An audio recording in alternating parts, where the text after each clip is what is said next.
Assalamualaikum warahmatullahi wabarakatuh. Perkenalkan, nama saya Fajar Pangestu dengan NIM 250201010481 dari Universitas Cyber Asia. Pada kesempatan kali ini, saya akan mempresentasikan tugas UAS untuk mata kuliah Ekonomi Makro dengan dosen pengampu Bapak Wahyu Purbosantoso, SE MM CFRF.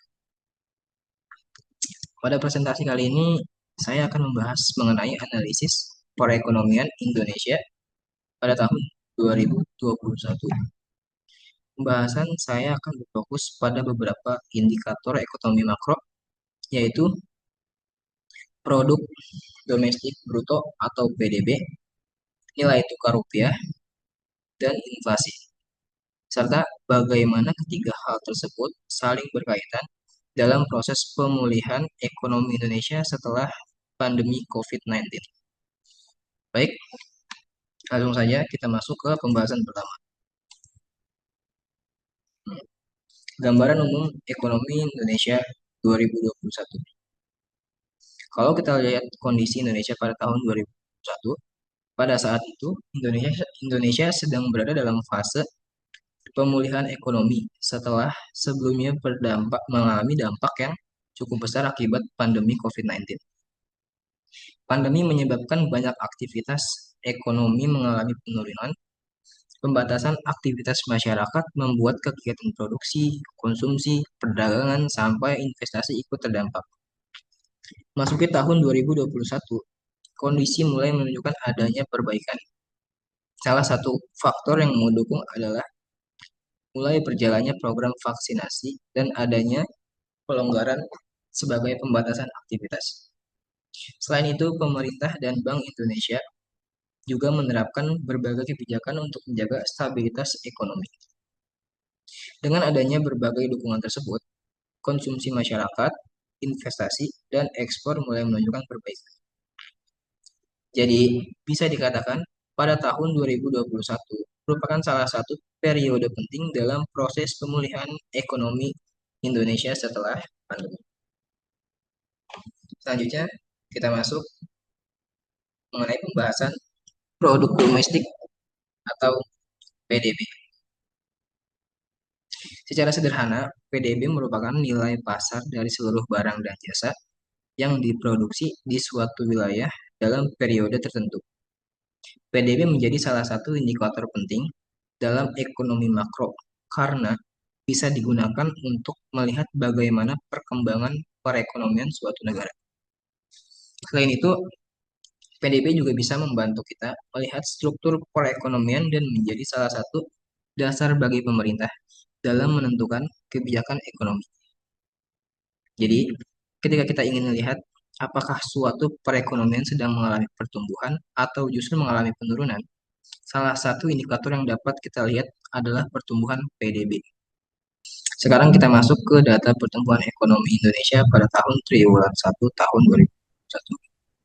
Pada periode ini, perekonomian Indonesia masih mengalami kontraksi sebesar 0,74% secara year to year, atau dibandingkan dengan periode yang sama tahun sebelumnya.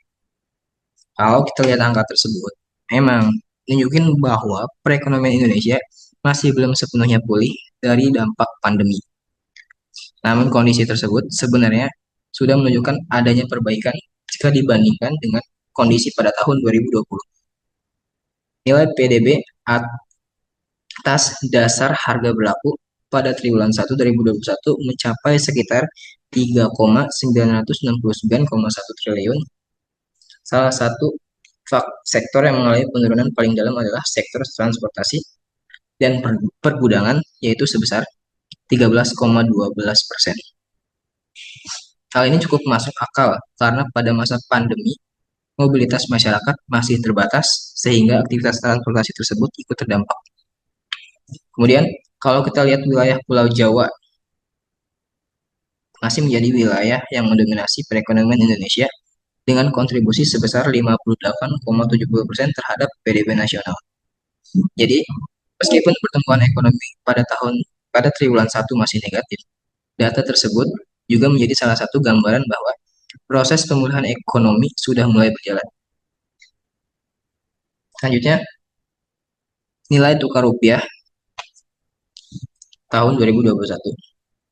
Pada April 2021, kita nilai tukar rupiah terhadap dolar Amerika berada di kisaran 14.500 per dolar AS dan relatif stabil dibandingkan periode sebelumnya dan mungkin lebih baik dari hari ini.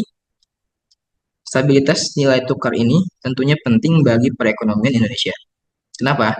Karena Indonesia masih melakukan kegiatan perdagangan internasional termasuk impor bahan baku dan barang modal. Ketika nilai rupiah relatif stabil, biaya untuk melakukan impor juga lebih mudah dikendalikan. Sebaliknya, kalau rupiah mengalami pelemahan yang cukup besar, maka harga barang impor maupun bahan baku dari luar negeri bisa menjadi lebih mahal. Hal tersebut kemudian bisa meningkatkan biaya produksi perusahaan dan pada akhirnya dapat berpengaruh terhadap harga barang yang dibayar oleh masyarakat. Pergerakan nilai tukar sendiri dipengaruhi oleh berbagai faktor, seperti kinerja ekspor dan impor, arus investasi asing, serta kondisi ekonomi dan keuangan global. Dalam kondisi tahun 2021, stabilitas rupiah ikut membantu proses pemulihan ekonomi dan pandemi. Selanjutnya, kita masuk ke indikator ekonomi makro yang ketiga, yaitu inflasi. Pada April 2021, inflasi berdasarkan indeks harga konsumen atau IHK tercatat 1,42% secara year to year. Angka ini tergolong rendah dan terkendali. Inflasi pada dasarnya berkaitan dengan kenaikan harga barang dan jasa secara umum. Kalau inflasi ini terlalu tinggi, daya beli masyarakat bisa menurun karena harga barang semakin mahal, sementara pendapatan masyarakat belum tentu mengalami peningkatan dengan jumlah yang sama. Pada April 2021, terdapat beberapa komoditas yang mengalami kenaikan harga, seperti emas, daging ayam, dan minyak goreng. Kenaikan itu juga terjadi pada periode bulan Ramadan.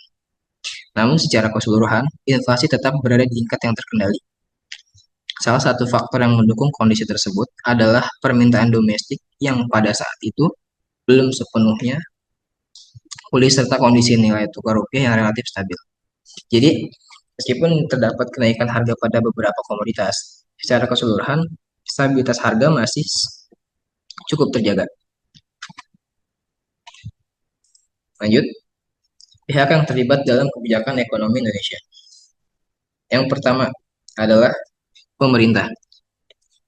Pemerintah memiliki peran dalam menetapkan kebijakan fiskal, misalnya melalui pajak, anggaran, pendapat, dan belanja negara atau APBN.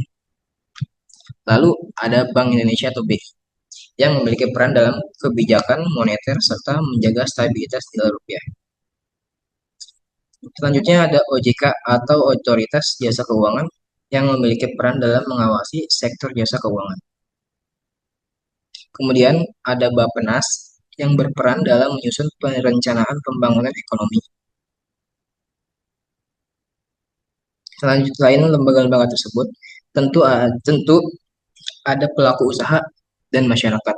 Masyarakat berperan melalui konsumsi dan aktivitas ekonomi sehari-hari, sedangkan pelaku usaha berperan melalui produksi investasi dan kegiatan perdagangan. Jadi, pemulihan ekonomi sebenarnya nggak bergantung pada satu pihak aja, tetapi merupakan hasil dari kerja berbagai pihak yang saling berkaitan. Lanjut, dampak kurs dan inflasi terhadap PDB triwulan 1 2021. Pada bagian ini kita bisa melihat hubungan antara kurs dan inflasi terhadap PDB. Pertama dari sisi nilai tukar rupiah. Ketika rupiah berada dalam kondisi yang stabil, biaya impor bahan baku dan barang modal dapat lebih terkendali. Hal tersebut kemudian bisa membantu kegiatan produksi dan investasi. Baliknya, kalau rupiah melemah terlalu jauh kayak sekarang, biaya impor dapat meningkat dan pada akhirnya dapat meningkatkan biaya produksi. Kemudian dari sisi inflasi. Inflasi pada April 2021 berada pada angka 1,42% year to year yang masih tergolong rendah. Inflasi terkendali dapat membantu menjaga daya beli masyarakat. Ketika daya beli masyarakat terjaga, konsumsi rumah tangga juga dapat tetap berjalan. Dan konsumsi rumah tangga merupakan salah satu komponen penting dalam PDB. Sebaliknya, kalau inflasi terlalu tinggi, masyarakat akan menghadapi kenaikan harga yang dapat menurunkan kemampuan mereka untuk membeli barang dan jasa. Jadi, secara sederhana, kurs yang stabil dan inflasi yang terkendali dapat memberikan kondisi yang lebih mendukung bagi aktivitas ekonomi. Kalau kita hubungkan pembahasan sebelumnya, stabilitas nilai tukar inflasi yang terkendali ikut mendukung proses pemulihan dan ekonomi Indonesia. Kondisi tersebut dapat membantu menjaga aktivitas produksi, investasi, dan konsumsi masyarakat. Namun kita juga harus melihat kalau pada triwulan 1 2021 perekonomian Indonesia masih mengalami kontraksi sebesar 0,74% year to year. Artinya kondisi Indonesia pada saat itu belum sepenuhnya kembali seperti sebelum pandemi. Tapi indikator-indikator yang kita bahas tadi menunjukkan adanya proses perbaikan. Jadi kita tidak hanya melihat satu angka saja untuk menilai kondisi ekonomi. Kita perlu melihat berbagai indikator secara bersama-sama seperti pertumbuhan PDB, nilai tukar, inflasi, konsumsi, investasi, dan juga sektor-sektor ekonomi. Lanjut, kondisi perekonomian makro Indonesia tahun 2021.